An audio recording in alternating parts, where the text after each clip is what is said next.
Hello everyone. In this video I will show you where to unlock Haunted Dragons and Ice Dragons. Haunted Dragons require 2500 kills for 50 charm points, while Ice Dragons are 1000 kills for 25 points. During regular respawn rate, hunting these solo is going to be slow. At my pace in the video, Haunted Dragons would take me almost 10 hours, while Ice Dragons would take me around 5 hours. What makes it more annoying is you can only access this cave between January 14th and February 12th when the first dragon event is active. These are most likely not something you want to kill for the points, but more so if you're a completionist.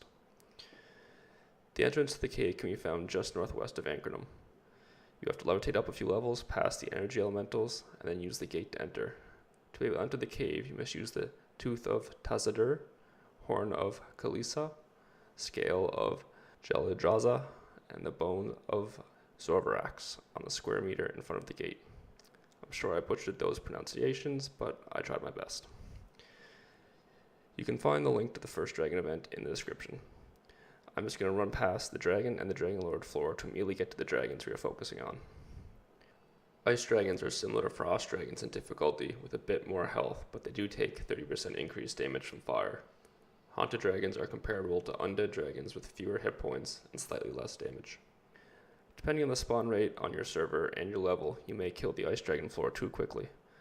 If you're trying to focus on these, I'd recommend dropping down to the Haunted Dragon floor to kill the first pull or two to give time for the Ice Dragons to respawn. If you're staying on the Haunted Dragon floor and hunting solo, you most likely won't overkill it. If you're using elemental damage, I'd recommend fire for Ice Dragons and anything but fire for Haunted Dragons, with holy damage being the most effective. When trying to complete Haunted Dragons, you'd be better off finding a small team to make things go quicker. At the time of this video, there's an increased respawn event scheduled for February 1st until the 4th, which overlaps with the first dragon event.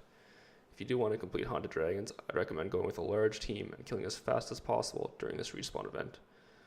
It's only required for you to hit the monster once to get credit in your bestiary, and it may be possible to increase the kills to several hundred per hour, which will shorten this unlock immensely. I hope this video can help you complete these entries. If you have any requests for future bestiary entries you would like to see completed, let me know. Happy hunting.